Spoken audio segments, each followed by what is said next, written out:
So this is something that I have noticed in British culture a lot. I've noticed that whether it be football, politics, or even like the Great British Bake Off, if there's someone struggling against the odds, this country, these group of countries, this Commonwealth, seems to rally behind them, kind of like they're going through the Blitz all over. So this Wednesday why question is, why do you love an underdog so much? Now, don't get me wrong. I'm American in the United States. We love an underdog and we particularly love winners. We will root for somebody that is making a comeback. That comeback story is ultimately the person that makes it. And we love that kind of thing. That's basically what America is about.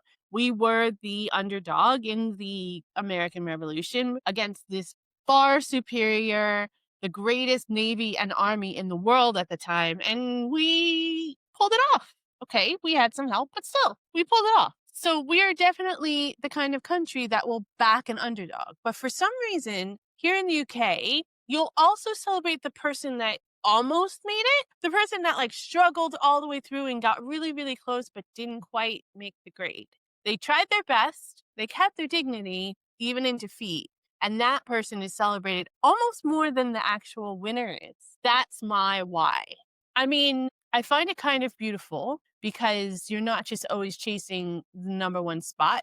You're celebrating the effort, right? You're celebrating the character and the person, and that's cool. I do like that, but it's just that it also falls under that umbrella that is here in the UK where British people are really, really, really quick to take you down if you're too big for your boots. Like, it's okay. We will celebrate the effort and we will root for you. But if you get too far, we will tear you down as well. Maybe it goes a little bit deeper than like just sports and entertainment. Like maybe it's part of your national DNA because your history is really full of like near misses, noble losses, and of course, quiet perseverance, right? Like that goes without saying. You find a lot of pride in trying hard rather than shouting really loud. So maybe that's what it is. It's that spirit, that whole spirit that helped you survive like wartime rationing and helped build the NHS and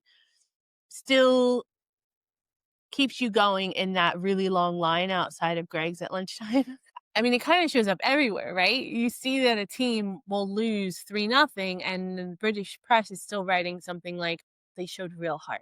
It's not that I don't appreciate that or anything. I just don't think I understand it. I mean, meanwhile, if you go back to the States, we're calling for the coach to be fired. Maybe it's just that our expectations are way too high.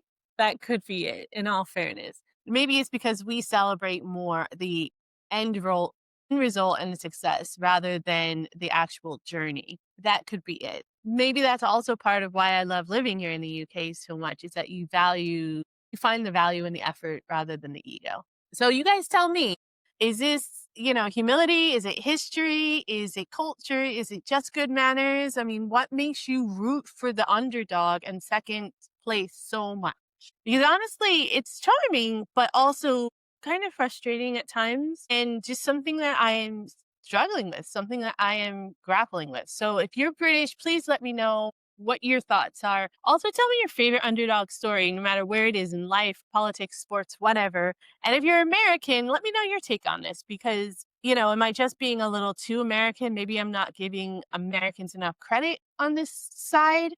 And if you're outside the UK or the US, I definitely want to know like how you approach this kind of thing in your neck of the woods as well. So please let me know in the comments below and help me figure this out.